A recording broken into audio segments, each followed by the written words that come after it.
Hello, I'm recording this video of a spreadsheet to discuss some of the mathematics behind item recombination in Path of Exile 2. This is the recombinator calculator that is pinned to the recombinator chat channel in the Prohibited Library Discord. On this spreadsheet, you have three identical forms where you can input mods on a base item and immediately see the success chance for that craft. This number is the same success chance that you would see on the recombinator in-game if you put these bases in and selected these mods. Below it is the effective chance that you would get if you had the omen active, which grants lucky recombination. This wouldn't be shown on the recombinator itself, but is the effective chance. To the left of the total, you can see the amount that each side contributes. Here we have the percentage chance of receiving the left-hand base with the selected mods, and on the right, you have the percentage chance of receiving the right-hand base with the selected mods. The remainder is chance to fail. The chance to receive either base can never be greater than 50%. The way I interpret this is that the game selects one of the two bases at random, 50-50, then the success chance for each base is calculated based on how hard it will be to transfer mods from the other base.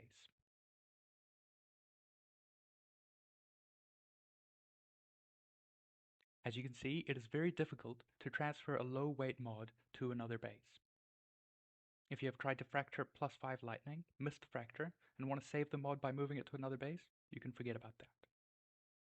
Note that having a fractured mod on an item doesn't affect the probabilities unless it would make that side of the craft impossible.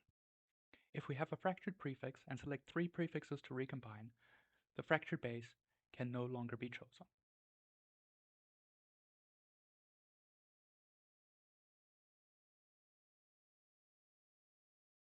The success chance for recombining a mod is based on a number associated with each mod that we call the mod weight.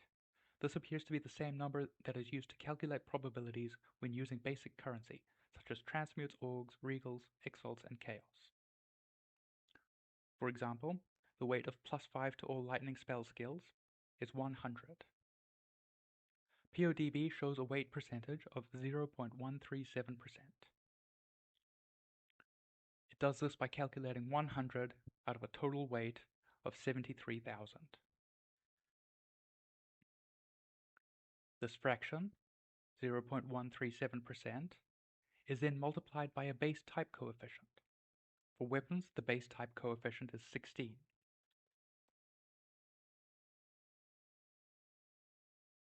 So if that base is selected, you have a 2.19% chance to get your item back for this mod. Because the spreadsheet shows the chance out of 50, we have 1.095, the number shown in the result.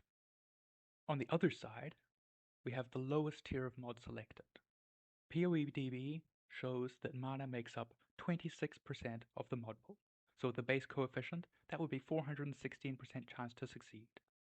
Overcap chance doesn't help success rate, but it gives us some room to work with, which we'll get to later. On the other hand, if we select fire damage, that's only a 99% chance to succeed, as it is a lower weighted mod. POEDB doesn't show us a helpful statistic here, as it groups mods by mod family rather than the individual tier types. Next, I will talk about how selecting multiple mods affect our chance. Firstly, selecting an additional mod on the donor item multiplies the outcome by its weight fraction. You can see that adding a second mod reduces chances quite a lot. In this case, multiplying by 26%, quartered our output chance. This is also multiplied by a mod count coefficient, which is the factorial of the number of mods selected on the donor item divided by the total number of selected mods on both the donor and recipient minus 1.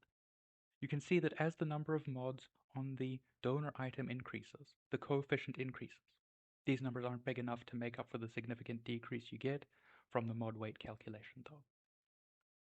In this column, you can see that if there is a single mod selected on the donor item, the success chance is effectively divided by the number of mods on the recipient item. As you can see here, due to the large base chance of the mana mod, It is only once we select a fifth T1 mod on the base that we start to see a reduction. Demonstrating on this other base, you can see that selecting another mod halves the base chance from 48% to 24%, and a third mod gives us 1/3 of that 48%. The next thing I will talk about is not a calculation but a mechanic, the affinity mechanic that affects wands and staves. If we select an ice wand, we see that it becomes impossible to move lightning damage to the ice wand base.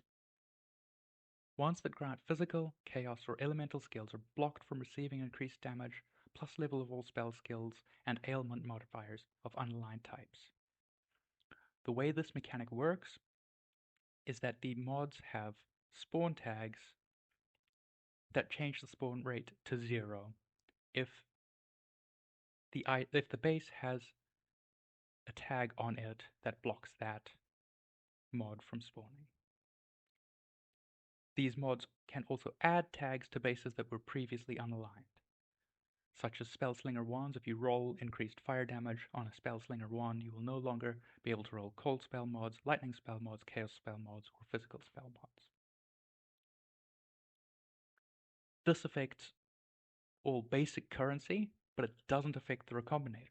So it is possible to recombine cold spell skills with lightning damage, or lightning spell skills with cold damage. This may be relevant if you're trying to craft an item for a build that converts damage.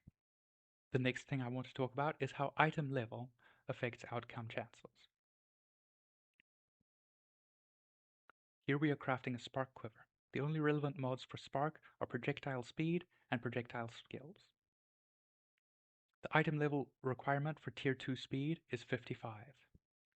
So we could use a level 55 item and we would have a total mod pool size